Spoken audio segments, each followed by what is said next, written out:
two thirsty Cams.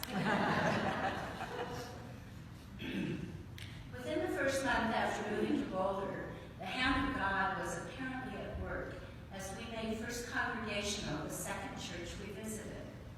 Finding the worship service and theology compatible with our own religious heritage in the Church of the Brethren, we looked no further. It is hard to believe in some ways that this congregation has now been our church home for nearly 30 years. It is in this congregation's DNA to get newcomers involved early and often, and that certainly worked with us.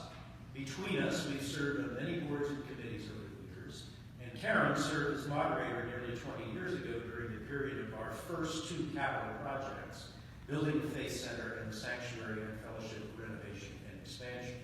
This isn't on the script. I'll say Karen also produced the Christmas frontal we have here. I enjoy it.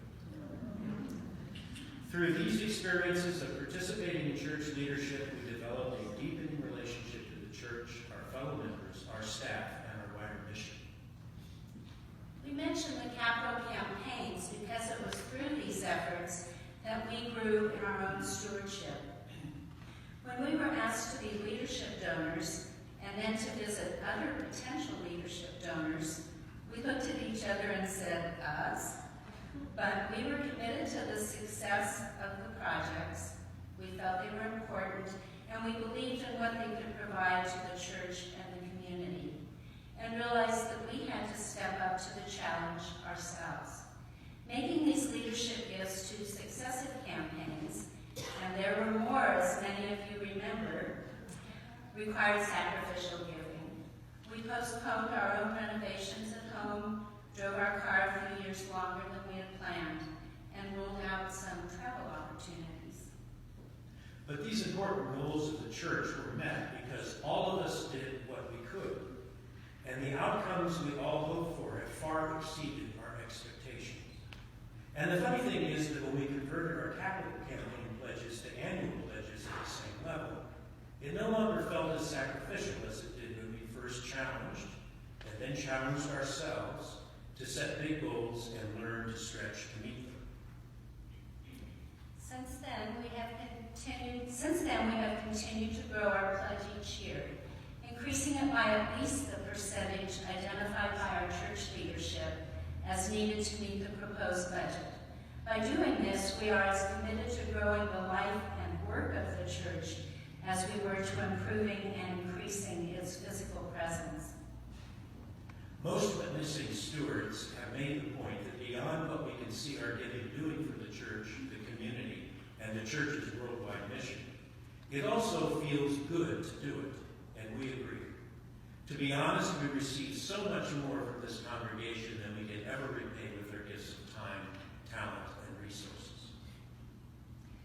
We've benefited spiritually and intellectually from the many opportunities offered by study groups, retreats, steward singing in the choir, the arts ministry, the service opportunities, and the fellowship gatherings. And through all of these opportunities, including the many hundreds of hours of board and committee meetings with all of you, we strengthen bonds with one another.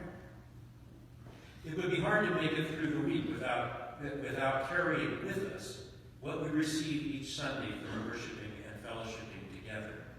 Gathering together in worship, singing hymns together, hearing the word, and receiving sermons that challenge and strengthen us, all fortify us for the coming week in an often challenging world.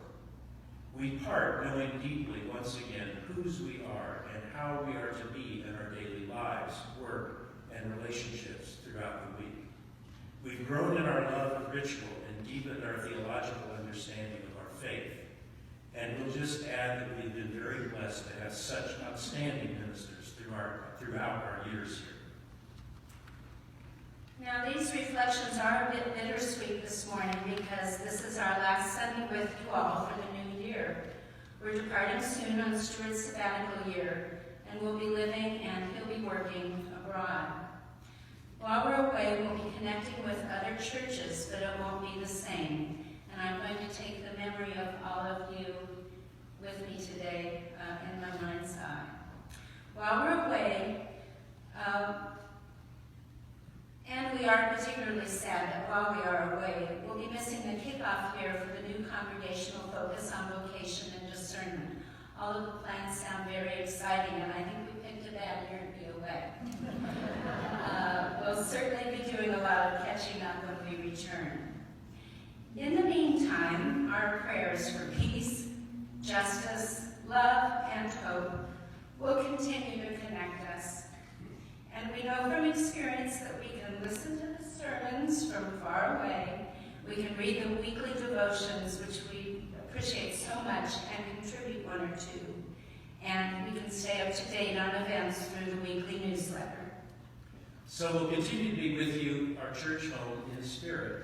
And we've already made our annual pledge, so we'll also be linked by electronic bill payment.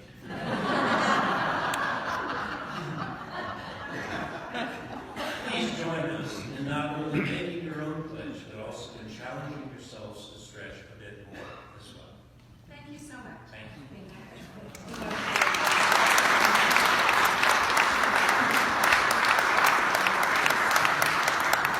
Karen and Stuart, as you go, we were trying to think of what was a gift that we could send with you on your trip, and we realized we didn't want to take up precious cargo space, so we have luggage tags. We have church luggage tags, First Congregational Church folder for you.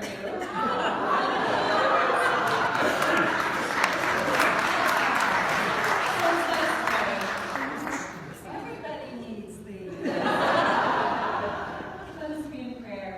Oh God, we give you thanks for all the ways that you watch over our coming in and our going out. Be with Karen and Stuart on their journey over the next year. Be above them to protect them, beneath them to support them, beside them to befriend them, and before them to guide them all along the way.